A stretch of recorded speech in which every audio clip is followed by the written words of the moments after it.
In a country like modern Russia, which is not exactly well known for its free speech, saying something to criticize the government is already a pretty brave thing to do. However, you know what's even more brave? Running for president of Russia against Vladimir Putin. Меня зовут Екатерина Дунцова, и я выдвигаю свою кандидатуру на выборы президента России в 2024 году. В феврале 2022 года действующий президент объявил о начале проведения специальной военной операции, и теперь каждый день гибнут люди.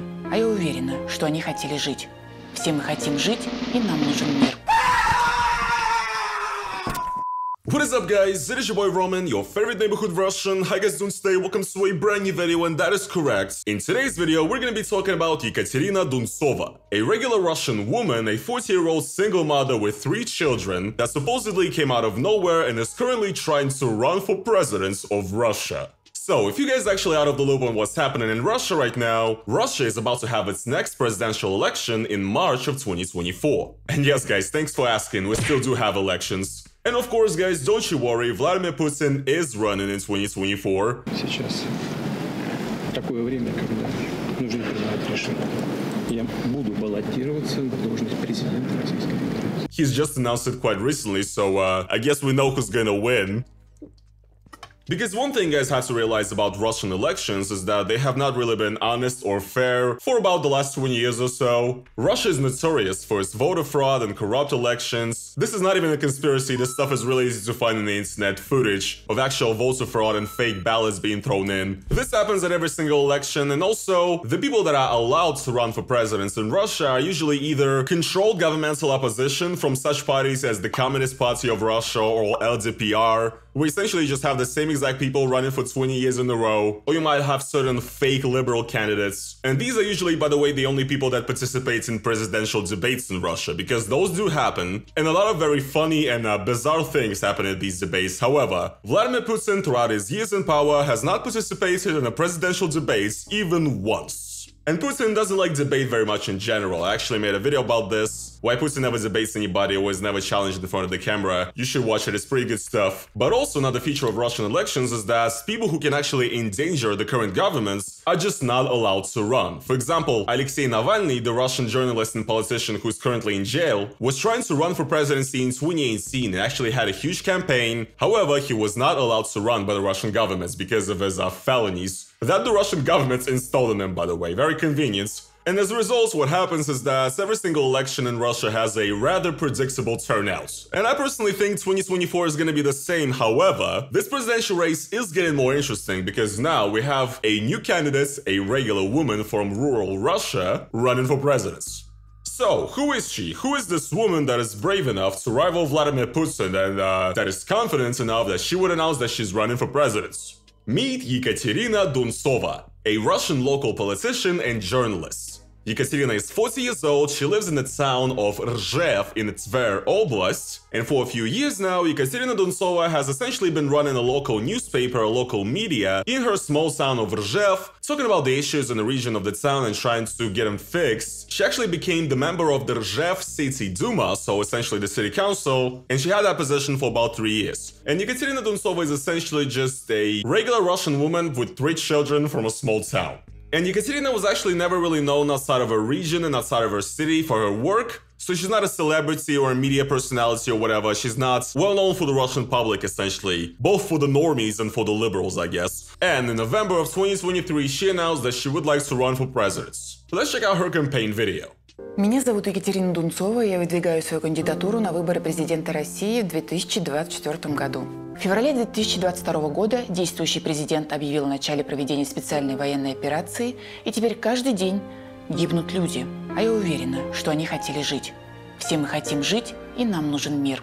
Жить в мире – это значит уважать и любить друг друга, невзирая на наши религиозные, культурные и политические различия. So yes, this is Mrs. President. You know, you should be grateful to meet her. But on a serious note, here's the major part about Ekaterina Duntsova and her entire platform, is that the basis of her platform is that the special military operation needs to be put to a stop. And she prefers to only use those terms that are allowed in Russia and those that are legal, so that she doesn't essentially become a criminal and that she can actually still run for the presidency. But that is the big point, that the special operation has to stop. So not only is she just trying to essentially define the order in Russia in this entire presidential race by, having the goal to run in the first place, but also she's running on a anti-war platform, which is probably the biggest deal about this entire thing. And all I have to say is I feel like she might be in danger, and she has very huge balls. Forgive me for putting it this way, but I don't know what else to say. A very, very brave woman. Unless she's a plant by the Kremlin, of course, but we will discuss that theory a little bit later. Нам нужно заново научиться разговаривать и всем вместе заниматься решением проблем нашей страны. Сейчас многие из них отошли на второй план, и даже коррупция воспринимается как данность, чуть ли не норма. Но это не норма. Бедность, когда пенсионерам с трудом хватает только на коммуналку, еду и лекарства. Это не норма, как и то, что за всех в стране все решает один человек. Он один определяет наше с вами будущее, а должны определять все мы. Сегодня ни у кого из нас нет ответов, что будет через несколько лет в нашей с вами стране. Можно ли будет говорить свободно то, что мы думаем? Закроют ли границы? Сколько будет еще волн мобилизации? Будем ли мы жить лучше, богаче? Какое оно будущее нашей страны? У нас должны быть ответы на все эти вопросы. Я иду в президенты России, чтобы у всех нас и у нашей страны было будущее, и чтобы мы с вами все вместе его определяли. I'm really getting a certain feeling of deja vu in a sense, because it's been a long time since I've heard somebody, say something like this so clearly, so openly, and sort of defy, the narrative of the government so openly as well. The last time I probably heard something like this was when Navalny, once again, ironically, was running for presidency in 2018, and, the stuff he was saying back then. It's just really strange at this point, where in Russia, the big celebrities and YouTubers, everybody's being silenced, everybody's, afraid to say the wrong thing or whatever. It's so refreshing to just hear a person just, say like real things. Одной мне не справиться, и мне нужна ваша помощь. Для регистрации кандидатом в президенты мне необходимо собрать и предоставить в Центральную избирательную комиссию 300 тысяч подписей. Это очень сложная задача, и на сбор подписей у нас будет очень мало времени. Сейчас мы готовим открытие центров сбора подписей во всех крупных городах России. Если вы готовы поставить подпись в поддержку моего выдвижения, заполните форму на моем сайте. Here we gotta get to the points where I destroy your hopes, I guess, but essentially, guys, what happened is that Yekaterina Duntsova, just a few days ago, just tried to actually apply as a candidate to the president of Russia, and she was denied. Guess what? Essentially, here's what happened. In Russia, if you would like to run for president, if you filled all the criteria, what you have to do is that first you have to get 500 signatures, then you have to submit your candidacy, it has to get pre-approved, and after that, you have to get 300,000 signatures of, your voters, essentially, your supporters that want you to run for president. And basically, on the 23rd of December, Yekaterina Duntsova, with a ton of her supporters, actually went to the Russian Central Election Committee, and she went in and submitted her documents, and the election committee denied. Екатерина Сергеевна, вы молодая женщина, у вас все еще впереди. Любое минус всегда можно перевести в плюс. Yekaterina even the rights to essentially collect those 300,000 signatures in the first place. So they basically didn't even let her get to the second step of it. So I guess that's it. It's over. Here's the thing, guys. Once again, first of all, I'm getting massive flashbacks to 2017 when Navalny was essentially trying to run his presidential campaign, and when he was actually going into the Central Election Committee and also trying to submit his candidacy. А вы молодой, перспектива хорошая. Как говорится, все у вас еще впереди. I remember I was watching the live stream back then. I was like, something's like, there's no way this is happening. Like, I felt like something was happening. And the thing about Navalny is that back then, this was before he was considered like extremist and everything related to him was considered extremist. Navalny and his team actually opened up their own centers in a ton of cities around Russia. There was even one in Chelyabinsk, for example, where people could go in and actually leave a signature for Navalny. And it really felt like there's something brewing and something happening, However, here with what is happening with Yekaterina Duntsova, first of all, she has to submit these 300,000 signatures before the end of January of next year, right? So this is pretty much around the corner. There's basically barely any time already. And just with the way, the situation currently is in Russia, I just highly doubt that she would be allowed to open, centers around cities in Russia and stuff like that and have people on the streets, promoting her or whatever, like what Navalny was doing in 2018. I just highly doubt that that is possible right now.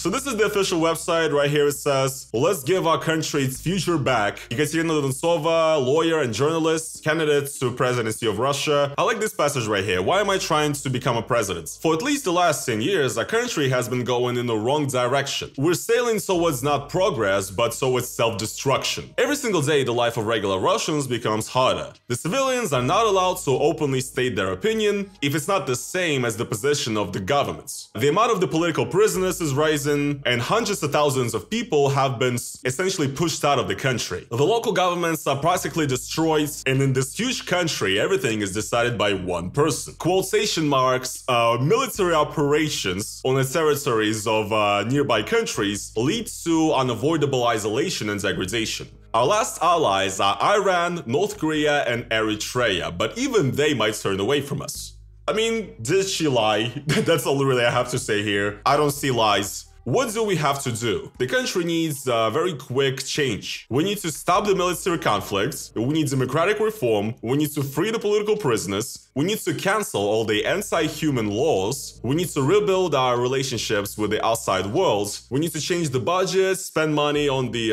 lives of civilians and not new tanks, give back the freedoms that we used to have, and we need to make the country attractive and comfortable for life. So yeah, pretty interesting stuff, and Ekaterina Oduntsova is currently, being interviewed by pretty much every single, Russian liberal anti-Putin media and stuff. The West is talking about her as well, and essentially, just in general, the media currently is excited about this sort of new character appearing in the political sphere in Russia. But here's the thing, first of all, I'm really not surprised at all that Ekaterina ended up being not allowed to actually participate in the election, because I'm just very sure that Russia and Putin do not want to repeat the Belarus scenario of 2020. Because what happened in 2020 is that Lukashenko jailed a prominent member of the opposition, Tikhanovsky, who was basically Belarus's version of Navalny, kind of. And then what happened is that his wife, Svetlana Tikhanovskaya, decided to run for president, and she was actually allowed by the government to run, which is insane in the first place, right? But what happened is that Belarus, the country where seemingly, everybody loves Lukashenko and stuff, a ton of people ended up actually going out and voting not for Lukashenko, voting for Tikhanovskaya, and supposedly she actually won. Obviously, the regime did not end up being changed and Lukashenko is still in power currently, but what happened is that by many regimes in the world, Lukashenko is currently considered as a non-legitimate leader because he's holding on to power that he's essentially lost, an election that he's lost. And actually many countries recognize Svetlana Tikhanovskaya as the rightful leader of Belarus, right? So you could technically imagine something like this happening in Russia, where, a candidate like Ekaterina Oduntsova, for example, somebody who, seemingly came out of nowhere, could actually get a lot of votes. Just from people that are, not very happy with everything that's going on. And I'm sure there's a lot of those people. I assure you there's a lot of those people. And obviously I assume that if something like that happens, it would really not end up well. And obviously, the Russian government doesn't want this kind of turmoil right now, when the country is already in a very strange state, right? So this is also one of the reasons why I believe she would never be allowed to run, because I don't think Putin wants to repeat the mistake of Lukashenko. And also, actually, another interesting thing that I've been hearing about Ekaterina Oduntsova in this entire presidential campaign, some people, even in the liberal opposition in Russia, have actually been saying that it's very possible that Ekaterina could actually be a Kremlin plant,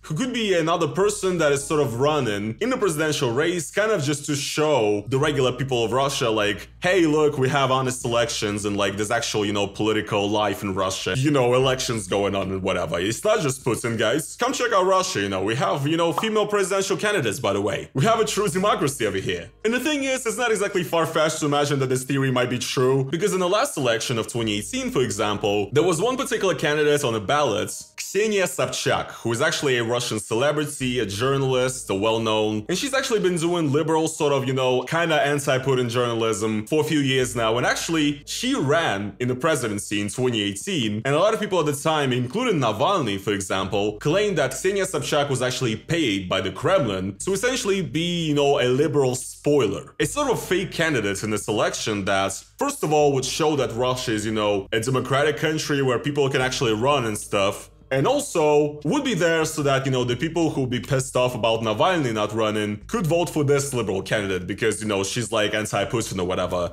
And I personally actually do believe that Ksenia Sobchak was a fake candidate. So something like this happening, you know, this person being in the pockets of the Kremlin and essentially just being a fake candidate to muddy the waters, that is possible. But again, when I'm talking about this, I do feel a little bit like kind of schizo because, I don't know, I do not want to make the claim that she's a Kremlin plant. And I honestly don't know. But I personally somehow get the feeling that she's genuine. And again, from her biography, from the stuff she's done before, she seems like a decent enough person and, you know, I have really nothing bad to say about her. I really don't have anything bad to say about what she's been saying during this entire, you know, campaign or whatever you could call it. So, yeah, what can I say? I guess we stan.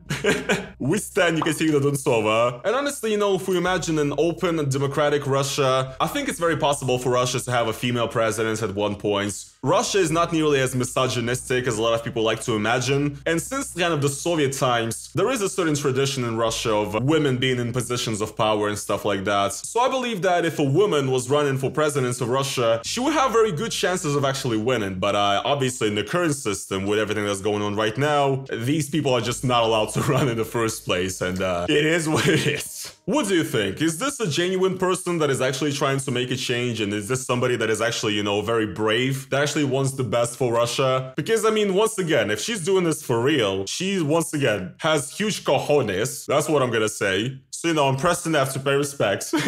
Or do you guys think that she's an industry plant, basically? A Kremlin plant that is basically just here to create conversation and kind of muddy the waters and sort of, you know, for people to not notice what was happening with election or in Ukraine? I really honestly have no idea at this point. Anything can really happen in Russia at this point, guys. So all I can say here is that I hope you guys enjoyed this video. If you guys did, then please make sure to slap the like button. And once again, guys, if you would like to pay my rent, support me financially, if you like what I do on this channel, then make sure to go over to the link down in the description, become a YouTube member. It's basically the best way to support me. It's like YouTube's own version of Patreon. Or if you'd like to do a one-time donation, you can use super thanks underneath this video. Anyways, guys, that was the story of Yekaterina Duntsova, an average Russian woman running for president. I'll be keeping an eye on how the story unfolds, and I will see you guys in the next video.